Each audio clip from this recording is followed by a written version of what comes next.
নমস্কার এবং শুভ সন্ধ্যা। আজ কবিগুরু রবীন্দ্রনাথ ঠাকুরের ১৬৫তম জন্মদিন।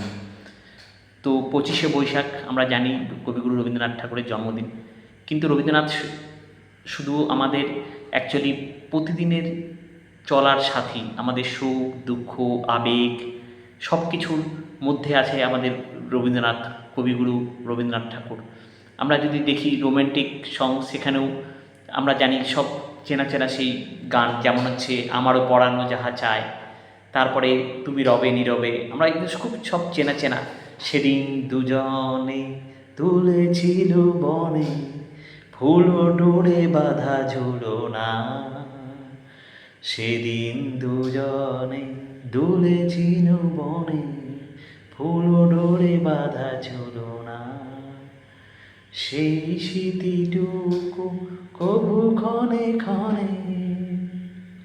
তেমনি আরও সব রোম্যান্টিক সব, যেমন হচ্ছে পাগলা হাওয়ার বাদল দিনে পাগল আমার মন জেগে ওঠে, চেনা সোনার কোন বাইরে যেখানে পথ নাই নাই রে, সেখানে অকারণে যায় ছুটে, ঘরের মুখে আর কি করে কোনো দিন সে যাবে ফিরে। তো এরকম সব। তেমনি আমাদের দুঃখের গান, যেমন হচ্ছে তুমি রবে নীরবে, তারপরে আমার আমার বেলা যে যায় সাজবেলাতে তোমার সুর মেলাতে সুরে সুরে। যাই হোক, আমি গানটা শুনেছি, খুব সুন্দর, ভালো লাগে। আমি একজন খুব সুন্দর শ্রোতা রবীন্দ্রনাথ ঠাকুরের গান খুব ভালোবাসি। যাই হোক, আমার সুরটা সুন্দর না, তবে আমি মনে করি মানুষ চেষ্টা করলে কিন্তু যে কোনো কিছু করতে পারে, আগের থেকে ভালো করতে পারে, সে যে জায়গায় থাকে সেই জায়গা থেকে। তো যাই হোক, আজকে আমি কবিগুরু রবীন্দ্রনাথ ঠাকুরকে প্রণাম জানাবো এবং শ্রদ্ধা জানাবো। তো আমার সেই জন্যই আজকে হঠাৎ করে সেই বিভিন্ন গান, যেমন যখন পড়বে না মোর পায়ের চিহ্ন এই বাটে, এই গানটা আমার খুব টাচি, এটাও আমি শুনি মাঝে মাঝে। তো যাই হোক, তো আমি যেটা বলতে চাই যে আমার অনেক বন্ধুই আছে যারা মাঝে মাঝে অনেক সময় গল্প করতে করতে যখন মাঝে মাঝে বলে রবীন্দ্রনাথ ঠাকুর কি সব নিজে লিখেছিল, হয়তো অনেকজনের কাছ থেকে নিয়ে সে শুধু তার নিজের নামটা দিয়ে দিয়েছে। তো আমরা যখন নিন্দুকেরা কারো নিন্দা করি, তো তখন অনেকেই অনেক কিছু আমরা বলেই ফেলি, এরকম বলতে তো কোনো কিছু লাগে না। কিন্তু আমার মনে হয় যে একটা মানুষ তার জীবনে চাইলে অনেক অনেক কিছু করতে পারে, যেটা আনবিলিভেবল, সব কিছু সম্ভব। আমি সেটা একটা খুব জীবন্ত উদাহরণ দেখেছি যে এই আমার এক বন্ধু জাস্ট 2 বছর হলো সে ডিসিশন নিয়েছে যে তার মধ্যে অনেক কন্টেন্ট ক্রিয়েশন কোয়ালিটি আছে, তো সে তার কন্টেন্ট তৈরি করবে। এবং সে 2000-এরও বেশি কন্টেন্ট, আমার প্রিয় বন্ধু ঢোল, সে লিখে ফেলেছে। তো এবং সব অসাধারণ অসাধারণ কন্টেন্ট, সে সব নতুন মোড়কে, সেই রামায়ণকে সে corporate Ramayana, corporate Mahabharata, corporate Gita এবং এরকম টাইপের অনেক অনেক গ্রন্থ সে পরপর সে লিখে যাচ্ছে। তো আমি মনে করি মানুষ চাইলে অনেক কিছু করে। তো কবিগুরু আমাদের শুধু সুখ দুঃখের মধ্যে আছে, সব কিছুর মধ্যে আছে, আমাদের আবেগ, আমাদের অনুভূতি সব কিছুর মধ্যে আছে, এবং আমাদের প্রেরণা যে আমরা বাঙালিরা আজকে যে কোনো কারণে হোক অনেক পিছিয়ে গেছি। আমাদের স্বাধীন হয়েছে শুধু খাতা কলমে, কিন্তু আমরা এখনও স্বাধীন হতে পারিনি।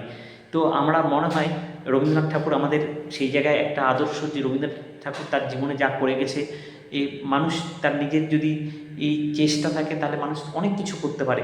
এই তার ক্রিয়েটিভিটি, তার ভালোবাসা দিয়ে সে অনেক কিছু করতে পারে। আমরাও সেরকম চাইলে অনেক কিছু করতে পারি। আজকে বাংলার যে কোনো কারণে আজকে গর্ব, কিন্তু গর্ব এবং গৌরব যত দিন যাচ্ছে দিনের পর দিন সেটা তলানিতে ঠেকেছে। আমরা আজকে একটা সময় যে কলকাতা বা আমাদের বঙ্গ আজ একটা সময় একটা মাথা তুলে ইংরেজ আমলের থেকে একটা ভালো পজিশনে ছিল, সেটা আজকে একদম পিছনের সারিতে চলে এসেছে। তো আমরা যে কোনো কারণেই হোক আজকে আমাদের বাংলা এই জায়গায় চলে এসছে, তার জন্য আমরাও দায়ী আছি। তো আমাদেরকে আজকে মনে হয় যে আমাদের চেঞ্জ হতে হবে, পরিবর্তন হতে হবে। তো যাই হোক, আজকে নতুন পার্টি সেখানে শপথ গ্রহণ করেছে। আশা করা যায় যে নতুন পার্টি অনেক ভালো ভালো কিছু করবে। অনেক কিছু খারাপ, যেটা খারাপ ভালো মিলেই জীবন, কিন্তু খারাপকে আইডেন্টিফাই করে সেটাকে কীভাবে দূর করা যায় এবং প্রপার লিডারশিপের যে জায়গাটা। তো আমার মনে হয় রবীন্দ্রনাথ তার জীবনে যদি এত কিছু করতে পারে, এত কিছু দাগ কাটতে পারে, তো আমাদের বাঙালিরা আমরা যদি নিজেরা জাগি প্রত্যেকে, তাহলে আমরাও হয়তো পুরনো গর্ব এবং গৌরব আবার ফিরিয়ে আনতে পারবো। তো কবিকে আমার অনেক অনেক প্রণাম। আর আজকে আমি আরেকটা তার এর সাথেই একটা জাস্ট আমি একটা ছোটো নিজের এর কিছু উপলব্ধি বা ফিলিংস, যদিও এটা কবিগুরু রবীন্দ্রনাথ ঠাকুর না, জাস্ট আমার একটা ছোট্ট ফিলিংস। তো আমার অবস্থাটাও অনেকটা সেই মহাভারতের কর্ণের মতো। আমার মধ্যে জ্ঞান আছে, অভিজ্ঞতা আছে, বাস্তব বোঝার ক্ষমতাও আছে, কিন্তু ঠিক যখন সেই জ্ঞানটাকে প্রয়োগ করার দরকার হয়, তখনই কী করি আমরা, অনেক সময় ভুল করে বসি। আজ একটা ছোট্ট সকালবেলার আজকে একটা ঘটনা, আমি সেটা জাস্ট আমাকে মনে করিয়ে দিল যে এই ঘটনা আমরা মাঝে মাঝেই করে থাকি। আজকে আমার ছেলের শরীর খারাপ, আমার স্ত্রী সেই নিয়ে খুব চিন্তিত। আমি জানি সাধারণ ঠান্ডা, গলা ব্যথা, অনেক সময় বিশ্রাম, গরম গরম জল সময় মতো এইসব নিলেই ঠিক হয়ে যায়। তাই আমি শান্তভাবে বললাম, একদিন দেখি, প্রয়োজনে তারপরের দিন ডাক্তার দেখাবো। কিন্তু আমি একটা জিনিস ভুলে গেছিলাম, সবসময় সমাধান শুধু লজিকে নয়, কিছু সমস্যা আবেগ দিয়ে চলে, বিশেষ করে পরিবারে। আমি জানতাম যে ওর উদ্বেগকে যুক্তি দিয়ে থামানো যাবে না, তবুও আমি সেই ভুলটাই করলাম, বোঝানোর চেষ্টা করলাম। ফলে অযথা তর্ক, উত্তেজনা, মানসিক দূরত্ব তৈরি হলো। জীবনে আমরা অনেক সময় একই রকম ভুল করি। আমরা ভাবি আমি ঠিক, তাই আমাকেই জিততে হবে। কিন্তু সম্পর্কের জগতে সবসময় জেতাটাই আসল না, অনেক সময় শান্তিটাই আসল। রামায়ণে যদি আমরা সীতার সেই সোনার হরিণ যাওয়ার ঘটনাটা দেখি, শ্রীরাম জানতেন বাস্তবে সোনার হরিণ হয় না, তবু তিনি তর্কে যাননি, কারণ তিনি জানতেন কিছু আবেগকে শুধু যুক্তি দিয়ে থামানো যায় না। আর সেই এক সিদ্ধান্ত থেকেই শুরু হয়েছিল বড় বিপদ। আমাদের জীবনেও এমন বহু সোনার হরিণ আসে, কেউ আবেগে কিছু চায়, কেউ ভয় থেকে রিয়্যাক্ট করে, কেউ প্যানিক করে, সবসময় সেটা থামানো যায় না। কিন্তু আসল শিক্ষা হলো প্রতিটি পরিস্থিতি আমি কিভাবে রেসপন্ড করব, কোথায় চুপ থাকব, কোথায় বোঝাবো, কোথায় শুধু পাশে দাঁড়াবো। It's all about our life. তো রবীন্দ্রনাথ আমার খুব প্রিয় এবং খুব শ্রদ্ধেয়, আর গোটা বাঙালির আজকে গর্ব গৌরব। রবীন্দ্রনাথ আমাদের প্রতিটি দিনের আবেগ অনুভূতি, ছোট ছোট আবেগ অনুভূতি সব কিছুর মধ্যে আছে আমাদের রবীন্দ্রনাথ। তো যাই হোক, রবীন্দ্রনাথের একটা গান আমি জাস্ট করার চেষ্টা করি, কারণ আমার মনে হয় কোনোদিনও আমি যে কোনো কারণেই হোক লাস্ট 2-3 বছরে রবীন্দ্রনাথের গান হয়তো শুনেছি, কিন্তু যে কোনো কারণে হয়তো 1-2 লাইন বলেছি, পুরো গান করার চেষ্টা করিনি। তা আজকে হঠাৎ করে রবীন্দ্রনাথের জন্মদিন, তো ভাবলাম কেন শুরু করার কোনো দিনক্ষণ সময় না, যে কোনো মুহূর্ত থেকে আমরা শুরু করতে পারি। মানসিকতাটা বড়, ইন্টেনশনটা বড়, আর আমার ভিশন কি সেটাই হচ্ছে বড়। শুরু যে কোনো সময় থেকে করতে পারি। তো যাই হোক, পাগলা হাওয়ার বাদল দিনে পাগল আমার মন জেগে ওঠে, পাগলা হাওয়ার বাদল দিনে পাগল আমার মন জেগে ওঠে। চেনা সোনার কোন বাইরে, যেখানে পথ নাই নাই রে, সেখানে অকারণে যায় ছুটে। ঘরের মুখে আর কি করে কোনো দিন সে যাবে ফিরে, যাবে না দেওয়াল যত সব গেল টুটে।